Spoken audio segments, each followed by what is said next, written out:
अस्सलाम वालेकुम फ्रेंड्स। आप देख रहे हैं मेरा चैनल बेसिक प्रोग्रामिंग। उम्मीद है कि आप सब ठीक होंगे और अल्लाह ताला की हिफ्ज़ व ईमान में होंगे। जैसे कि मैंने आपको अपनी पिछली प्रीवियस वीडियो में बताया था कि जो मेरी नेक्स्ट आने वाली वीडियो होगी वो ऊप्स के रिलेटेड होगी, वो ऊप्स के ऊपर मुश्तमिल होगी। तो आज की हम इस वीडियो में देखेंगे कि ऊप्स क्या चीज़ होती है, ऊप्स क्यों यूज़ की जाती है सी प्लस प्लस में और उससे इतनी ज़्यादा इंपॉर्टेंस क्यों हासिल है सी प्लस प्लस में। अगर देखा जाए तो सी प्लस प्लस में जो हमारी पूरी सी प्लस प्लस है, उसमें जो मेन चीज़ है, जो सबसे ज़्यादा फोकस करने वाली चीज़ होती है, वो है ऊप्स के ऊपर, ऑब्जेक्ट ओरिएंटेड प्रोग्रामिंग होती है। हम इसे एडवांस प्रोग्रामिंग लैंग्वेज भी कहते हैं। अ, देखा जाए कई बच्चे कहते हैं कि ये लैंग्वेज बहुत ही मुश्किल है, ऊप्स इसको समझा नहीं जा सकता।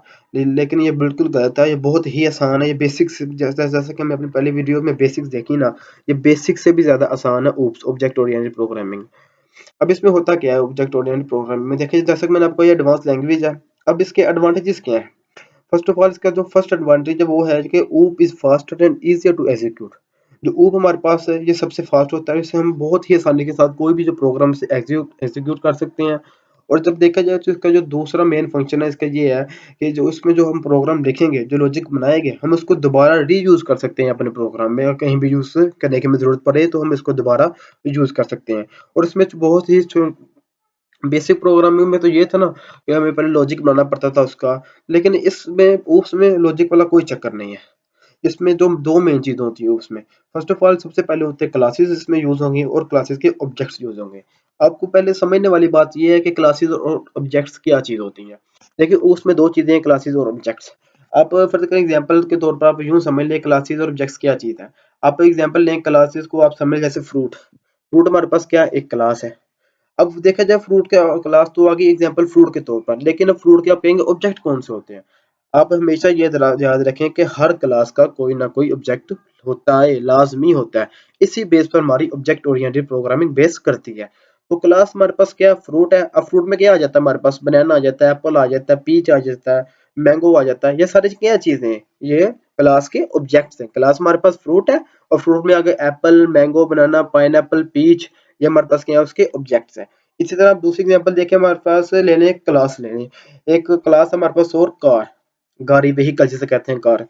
तो वो हमारे पास कार क्या है? एक क्लास है। और उसके ऑब्जेक्ट्स में कार वोल्वो की भी हो सकती है, ऑडी भी हो सकती है, टोयोटा भी हो सकती है, सिविक भी हो सकती है, होंडा भी हो सकती है। ये उसके क्या है? सारे ऑब्जेक्ट्स हैं।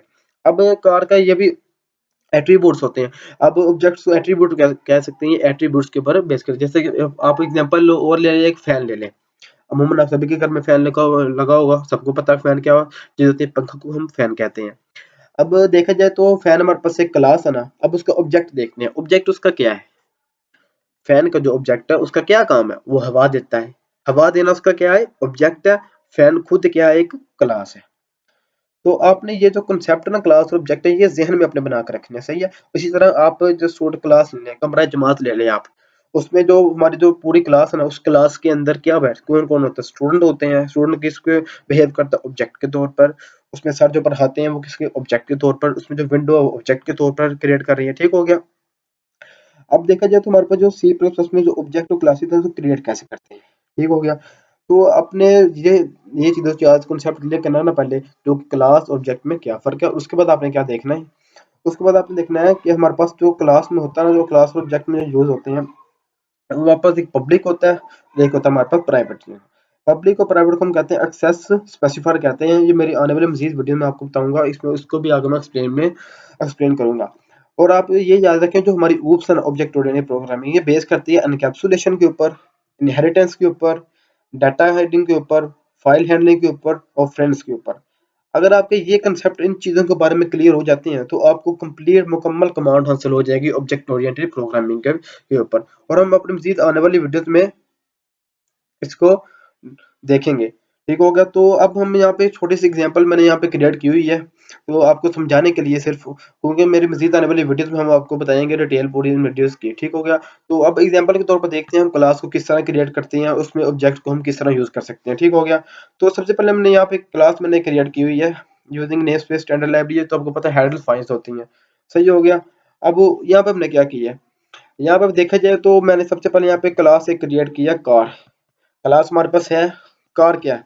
मैंने जैसे कब मैंने आपको पहले बताया कि हमने सबसे पहले क्या काम करना है, सबसे पहले हमने क्रिएट करनी है क्लास क्रिएट करनी है। ठीक हो गया।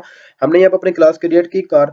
उसके अंदर मैंने अपना पब्लिक फंक्शन, ये पब्लिक क्या है, ये होता है एक्सेस स्पेसिफायर होता है, पब्लिक और प्राइवेट। आपको उनका बाद में बताता हूँ मैं, ये पब्लिक क्यों लिखना यहाँ पे जरूरी है। ठीक है, पब्लिक ये आप कहेंगे, कई स्टूडेंट के दिमाग में आएगा आइडिया कि आएगा ये तो सेम स्ट्रक्चर की तरह लग रहा है, लेकिन ये स्ट्रक्चर की तरह बिल्कुल नहीं है। उसकी तरह लगता है, उस तरह थोड़ा-थोड़ा कहेंगे 100 में से ना 10 to 20% स्ट्रक्चर की तरह भी है, लेकिन उससे डिफरेंट है। ठीक हो गया? अब देखें पब्लिक मास्टरिंग, हमने क्लास में क्या लिया, स्ट्रिंग ब्रांड, स्ट्रिंग मॉडल और इंटीजर, ये टाइप का ले लिया हमने। ठीक होगा? तो उसके बाद हमने मैं अपने मेन फंक्शन में गए। अब मैंने ऊपर क्या लिया था, क्लास के एट्रीब्यूट, क्लास मैंने क्रिएट की कार के नाम से। मैंने आपको कहा था अगर कोई भी क्लास होगी जिसका ऑब्जेक्ट भी लाजमी होगा, सही है, ऑब्जेक्ट भी लाजमी होगा उसका। तो क्लास तो मैं ले ली यहाँ पे। उसके बाद ऑब्जेक्ट हमारे पास क्या है, मैंने उसका नीचे मेन फंक्शन में इसका ऑब्जेक्ट लिया जाके, car car object one.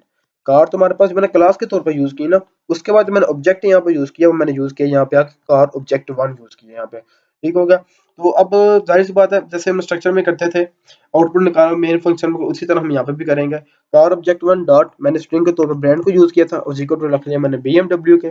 Car object one dot model is equal to, मैंने रख लिया X5 के। ठीक है, और थर्ड मैंने यहाँ पे जो इंटीजर लिया गया ईयर के नाम से, वो मैंने रख लिया car object dot year one is equal to 1999। अगर ये इसकी ना ऊप्स की एक शर्त नहीं है ये वाली कि आप सिर्फ क्लास के अंदर एक ही ऑब्जेक्ट यूज कर सकते हैं। नहीं, आप एक क्लास के अंदर एक से ज्यादा ऑब्जेक्ट्स को भी यूज कर सकते हैं, जैसे कि मैंने यूज किया है। मैंने यहाँ पे एक पहला ऑब्जेक्ट लिया इसमें कार ऑब्जेक्ट वन, और मैंने नीचे लिया कार ऑब्जेक्ट टू लिया मैंने यहाँ पे। अब हम क्या देखेंगे, कार ऑब्जेक्ट टू पे मैंने क्या लिया, डॉट ब्रांड फोर्ड ले लिया, मॉडल इस दफा मैंने मस्टंग ले लिया, और ईयर मैंने उसके साथ 1969 ले लिया। अब इसको सी आउट भी तो करवाना ना हमने, तो नीचे मैंने क्या किया, इनको सी आउट करवा लिया। ये प्रोसेस तो बहुत ईजी है। ये तो एक आसान सी एग्जांपल थी लॉजिक की आपको समझाने के लिए। अब इसको कंपाइल करके देखते हैं तो आंसर हमारा क्या देता है। ये इसको कंपाइल करते हैं। जिन भाइयों ने अभी तक मेरे चैनल को सब्सक्राइब नहीं किया वो सब्सक्राइब करें और बेल आइकन को प्रेस करें ताकि मेरे नई आने वाली अपडेट्स आपको मिल सकें। और जैसा कि आप देख रहे हैं आउटपुट हमारे पास क्या हुआ है, आउटपुट में देखें हमारे पास BMW आया है X5 1999।